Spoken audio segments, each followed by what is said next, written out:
Reunification, Heather Cox Richardson writes in West from Appomattox, The Reconstruction of America After the Civil War, came not from a resolution of the disagreements over the nation's political economy, but from the powerful Western image that American people had come to associate with middle-class values. 9 chapters with titles: Spring, 1865, The View from the Civil War; 1865 to 1867, The Future of Free Labor; 1868 to 1871, Conflicting Visions; 1872, A New Middle Ground; 1873 to 1880, Years of Unrest; 1881 to 1885, Years of Consolidation; 1886 to 1892, The Struggle Renewed; 1893 to 1897, The Final Contest;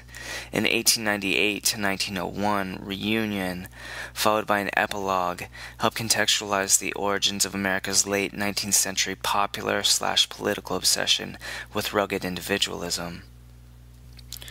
Her structure permits her to present the argument that a nation culturally divided into regions in which people most often consider themselves products of their home state, such as Florida, New York, or bisectional regions such as the South or North, was culturally and politically unified as a nation, according to Cox Richardson, through an ethos of rugged individualism that fully congealed during the Rough Riders' reign during the Spanish-American War.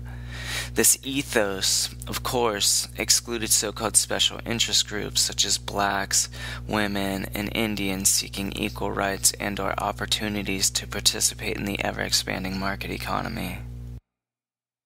Richardson portrays the content of the United States character in the waning decades of the 19th century as white supremacist rugged individualism and middle-class family values, ironically underwritten by an increasingly activist imperial bureaucracy.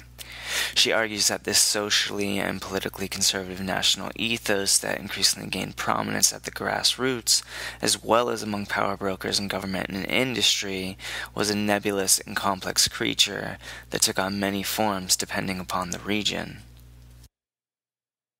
From the North, Cox Richardson writes, Americans had taken the idea of equal opportunity, manifested in free labor ideology.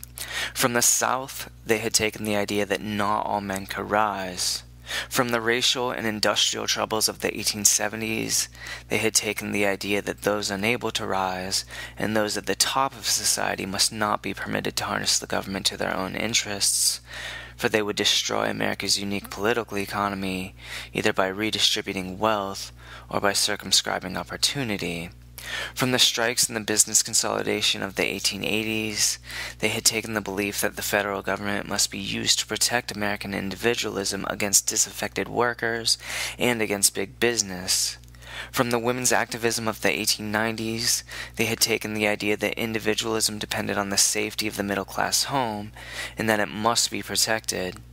From the Spanish-American War, they took the idea that the mainstream worldview must be expanded internationally, she writes, and thanks to the mythologized individualistic hero represented in the Virginian, the nation could use the government to advance individualism without fears of socialism.